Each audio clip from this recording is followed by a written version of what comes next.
وقلنا اور کہا ہم نے یا آدم اے آدم اسکن رہو انت تم وزوجک اور بیوی تمہاری الجنت جنت میں وکلا اور تم دونوں کھاؤ منہا اس سے رغدن فراغت سے حیث جہاں سے شئتما تم دونوں چاہو ولا اور نہ تقربا تم دونوں قریب جانا ہذہ اس الشجرۃ درخت کے فتکونا ورنہ تم دونوں ہو جاؤ گے من الظالمین ظالموں میں سے.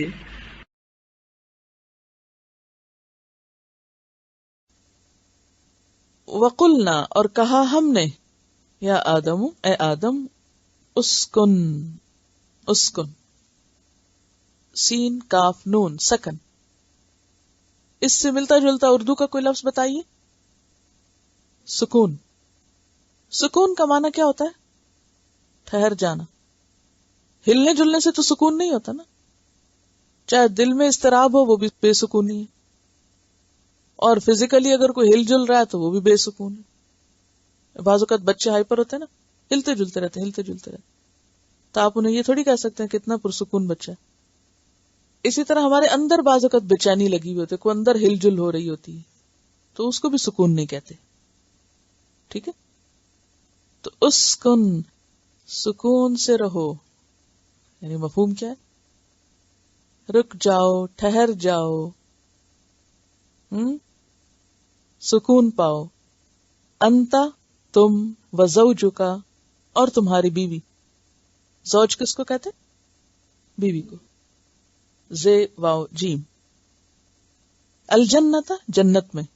جنت کا روٹ کیا بتایا گیا تھا؟ جیم نون نون. کیا مانا تھا اس کا؟ وہ چیز جو نظر نہ آئے، یعنی اتنے گھنے باغ کہ جس سے جنت کی زمین نظر نہیں آئے گی. جن بھی اسی سے نظر جو نہیں آتا آپ کو. وکلا اور تم دونوں کھاؤ منہا اس میں سے. اچھا، کلا کا جو روٹ ہے وہ اکلا ہے، الف کاف لام ہے. اکلا یہ جہاں بھی حروف علت ہوں گے وہ آپ کو تھوڑا سا تکلیف دیں گے. اکلا منہا اس میں سے. رغدن. رغدن جو ہے راغد کی جمع ہے. راغد. راغد کا کیا معنی ہے؟ جیسے فاعل ہوتا ہے آسودہ زندگی والا، خوشحال زندگی والا شخص. یعنی کھاؤ وہاں خوشی سے، مزے لے کر. ویسے رغدہ کا معنی ہوتا ہے جانوروں کو چرنے کے لیے آزاد چھوڑ دینا، یہ اس کے روٹ کا معنی ہے. رے غین دال کا کیا معنی ہے؟ جانوروں کو چرنے کے لیے آزاد چھوڑ دینا. پھر وہ کیا کرتے ہیں؟ آپ ان کو کسی کھیت میں آزاد چھوڑ دیں، وہ کیسے کھاتے ہیں؟ کوئی ادھر سے، کوئی ادھر سے، کوئی ادھر سے، جیسے لوگ بوفے سے کھاتے. تو وہ جنت میں بھی کیا کہا گیا کہ تم آزاد پھر کے کھاؤ، جو جہاں سے جی چاہتا ہے کھاؤ، خوب خوب کھاؤ. رغد. لفظ رغد بول کے بھی منہ میں کیا آتا ہے؟ رغد. یعنی ایک فیلنگ، کسی کیفیت ہوتی ہے. رغد بھرا بھرا لفظ ہے نا. اکلا میں تو وہ نہیں ہے نا. اکلا میں نے کھانا، یعنی ایک لمٹ کے اندر کھانا. دنیا کے کھانے اکلا ہیں، لیکن جنت میں کیا تھا؟ رغد. کھلا کھاؤ، یہ مراد ہے. جہاں سے جی چاہے کھاؤ، جو جی چاہے کھاؤ، جتنا جی چاہے کھاؤ. کوئی ڈائٹنگ نہیں، کوئی واچ کرنے کی ضرورت نہیں، کوئی فکر کی بات ہی نہیں کہ کھا کے بیمار پڑو گے. تو یہ سب معنی جو ہے نا ایک رغد کے اندر ہے.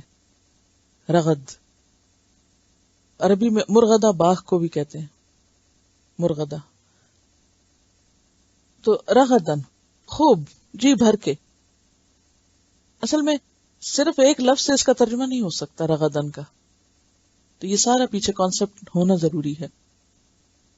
تو اس لیے بعض اوقات با فراغت، یعنی فراغت کے ساتھ، کھلا، جی بھر کے، جہاں سے چاہو، تو مختلف معنی اس میں پھر آ جاتے ہیں.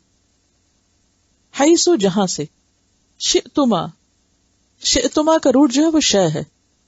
شین یہ حمزہ شیئن، شاء سے ہے نا چاہنا، تو شے کو بھی انسان چاہتا ہے نا. شئتما تم دونوں چاہو، یعنی فرق نہیں رکھا گیا کہ آدم زیادہ کھائیں اور حوا کم کھائیں، یا یہ کہ حوا زیادہ کھائیں اور آدم کم کھائیں، دونوں جو جی چاہیں کھائیں. ہمارے ہاں تو پابندیاں ہوتی ہیں نا، عورت یہ نہ کھائے اور مرد یہ نہ کھائے، اور لیکن وہاں جنت کے مزے یہی ہیں کہ جو جتنا جیسا جی چاہے کھائے. تو حیثو جہاں سے، حیثو جو ہے نا یہ اسم ظرف زمان بھی ہے اور مکان بھی ہے. حیثو زمان اور مکان دونوں کے لیے. کیا مطلب؟ جب جی چاہے، کوئی ٹائمنگز نہیں ہے، ٹھیک ہے. اور مکان جہاں سے. اب دنیا میں تو یہ دونوں پابندیاں ہیں. نمبر 1 ٹائم پہ کھاؤ، جب جی چاہے نہیں کھا سکتے آپ. اور دوسرا یہ کہ ہر جگہ سے نہیں کھا سکتے. دنیا میں تو آپ یہ نہیں کر سکتے اگر آپ کسی بھی فوڈ کورٹ کے پاس سے گزر رہے ہیں یا فوڈ اسٹریٹ میں سے گزر رہے ہیں تو آپ جو جی چاہے کھا لیں، جہاں سے جی چاہے آپ لے لیں، یہ نہیں کر سکتے. لیکن جنت میں کیا ہے کہ حیثو 2 معنی دیتا ہے، جس وقت چاہو اور جہاں سے چاہو. نہ ٹائم کی پابندی اور نہ جگہ کی پابندی اور نہ کھانے کی قسم کی پابندی. اب آپ خود سوچیں کہ یہی تو جنت ہے جو دنیا میں ہو نہیں سکتی، پاسبل ہی نہیں. تو حیث شئتما جہاں سے تم دونوں چاہو، اور پھر شئتما تم دونوں کی اپنی چوائس ہے. دنیا میں تو گھر میں اگر کھانا پکے اور آپ کی چاہے مرضی کا ہے یا نہیں، آپ کو کھانا ہے. اور گھر کی ہر بندے کی ہر مرضی روز نہیں پوری ہو سکتی. لیکن جنت میں یہ بھی ہوگا، شئتما تمہاری اپنی اپنی چوائس ہے، جس کو جو پسند ہے وہ کھا لے اور جتنا چاہے کھا لے. ولا تقربا بس ایک امتحان ہے، اور نہ تم دونوں قریب جانا. تقربا کا لفظ جو ہے قاف رے بے سے قرب، نہ تم دونوں قریب جانا. ہی اس جیسے ہاذا تھا نا، اسی طرح ہاذی ہی ہے، اسم اشارہ ہے. الشجرہ درخت کے، شجر.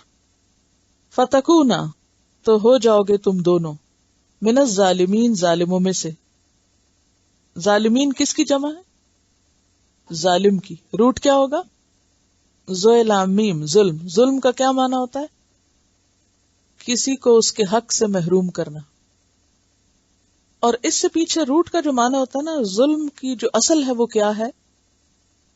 وضع الشیء فی غیر محلہ، کسی چیز کو اس کی اصل جگہ سے ہٹا دینا. دیکھیں نا، وضع الشیء فی غیر محلہ، محل کہتے ہیں مقام یا جگہ. کسی چیز کو اس کی جگہ سے ہٹا دینا، یہ کیا ہوا؟ ظلم ہوا.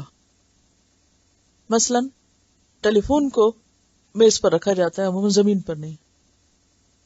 اور اگر کوئی آئے استعمال کرے نیچے بیٹھ کے اور پھر وہیں چھوڑ کے چلا جائے تو وہ کیا کرتا ہے؟ اس نے ٹیلی فون کے ساتھ ظلم کیا، کیونکہ ٹیلی فون کی جگہ زمین نہیں تھی، جو اس کا اصل مقام تھا، جو سٹینڈ تھا، جو اس کے لیے پراپر جگہ تھی، اس نے اس کو وہاں نہیں رکھا. ایسے ظلم ہم اکثر کرتے رہتے ہیں. کسی چیز کو اس کا حق نہ دینا، کسی چیز کو اس کا مقام نہ دینا، کسی چیز کو اس کے اصل مقام سے ہٹا دینا، جس کو لفظ کہتے ہیں نا ڈی گریڈ کر دینا. ڈی گریڈ کیا ہوتا ہے؟ ایک تو ہوتا ہے نا اپ گریڈ کرنا. اپ گریڈ کیا ہوتا ہے؟ مقام سے بھی اوپر لے جانا. اور ڈی گریڈ کیا ہوتا ہے؟ کسی کو اس کے مقام سے نیچے کر دینا. یہ دونوں ہی ظلم ہے. جب کسی چیز کو اس کے مقام سے اوپر کر دیا جاتا ہے تو وہ بھی اس بیچارے پہ ظلم ہے. اگر گدھے کو استاد کہا جائے تو وہ گدھے کے ساتھ ظلم ہے نا. اس کے اندر اتنی بیچارے کی صلاحیت نہیں، آپ نے اس کے اوپر بوجھ لا دیا، جو وہ نہیں کر سکتا وہ اس سے کرا رہے ہیں. اسی طرح کسی کو اس کے مقام سے نیچے کر دینا، جیسے ماں باپ ہیں تو ان کو وہ مقام نہ دینا جو ان کا مقام ہے، ان کو اپنے برابر سمجھ لینا. یا پھر بچوں جیسا سمجھ لینا، خصوصاً جب ماں باپ بڑھاپے میں آتے ہیں اور بچوں والی حرکتیں کرنے لگتے ہیں تو پھر عموماً بچے کیا کرتے ہیں، خود ماں باپ بن جاتے ہیں اور ان کو بچوں کی طرح ٹریٹ کرتے ہیں، which is not right. یہ ظلم ہے ماں باپ کے ساتھ. تو اب آپ اگر اصل ظلم کا معنی جانیں گے تو جہاں بھی ظلم کا لفظ استعمال ہوگا آپ کی عقل کام کرنا شروع کر دے گی نا. آپ اسے ریلیٹ کرنے لگیں گے کہ یہ ظلم کس قسم کا ہو رہا ہے اور کیسے ہو رہا ہے اور یہ نہیں ہونا چاہیے. تو ظلم بندہ اللہ کے حق میں بھی کرتا ہے جب اللہ کو اس کا صحیح مقام نہیں دیتا یا اس کی عبادت صحیح طور پر نہیں کرتا. اللہ تعالیٰ نے فرمایا اقم الصلاۃ لذکری، نماز میری یاد کے لیے قائم کرو. اور ہم نماز کس کی یاد کے لیے قائم کرتے ہیں؟ کیا یہ کہ نماز کے کتنے حصے میں اللہ کی یاد ہوتی ہے؟ ہم سب کو اپنا حساب کرنا چاہیے، اور یہ حساب ہم خود ہی کر سکتے، کسی اور سے نہیں کرا سکتے. تو ظلم بندہ اللہ کے حق میں بھی کرتا ہے کہ اللہ تعالیٰ کو اس کا صحیح مقام نہیں دیتا، اس کی صحیح عبادت نہیں کرتا. اچھا، بندوں کے حق میں بھی کرتا ہے کہ ان کو ان کا صحیح مقام نہیں دیتا، جو ماں باپ کا مقام ہے یا جو اولاد کا ہے یا جو بیوی کا ہے یا جو رشتہ داروں کا ہے یا ہمسایوں کا ہے یا عام انسانوں کا ہے یا اجنبی لوگوں کا ہے یا ساتھیوں کا ہے جو آپ کے ساتھ بیٹھے ہوئے، جتنے جتنے لوگوں کے ساتھ ہمارا انٹریکشن ہوتا ہے. مثلاً ایک شخص اگر بزرگ ہے وہ نیچے بیٹھ جائے اور جو بچہ ہے وہ اوپر بیٹھ جائے، یہ ظلم نہیں ہے نا؟ ایک معذور شخص جو ہے اس کو اس کا حق نہ دیا جائے تو یہ اس کے ساتھ ظلم ہے. تو انسان انسانوں کے حق میں بھی ظلم کرتا ہے جب ان کو ان کا صحیح حق نہیں دیتا. پھر اس کے بعد ہر چیز کا حق ہے ہم پر. جو جو چیزیں ہم استعمال کرتے ہیں، مثلا کتاب کا بھی حق ہے، قلم کا بھی حق ہے. جو جانور انسان جن سے کام لیتا ہے، جیسے آپ صلی اللہ علیہ وسلم کے زمانے میں ایک اونٹ آیا تھا آپ کے پاس بلبلاتا ہوا، جس کا مالک اس کے ساتھ زیادتی کر رہا تھا، اس سے زائد کام لے رہا تھا. تو اسی طرح وہ تمام چیزیں جنہیں ہم استعمال کرتے ہیں ان کا بھی ہم پر حق.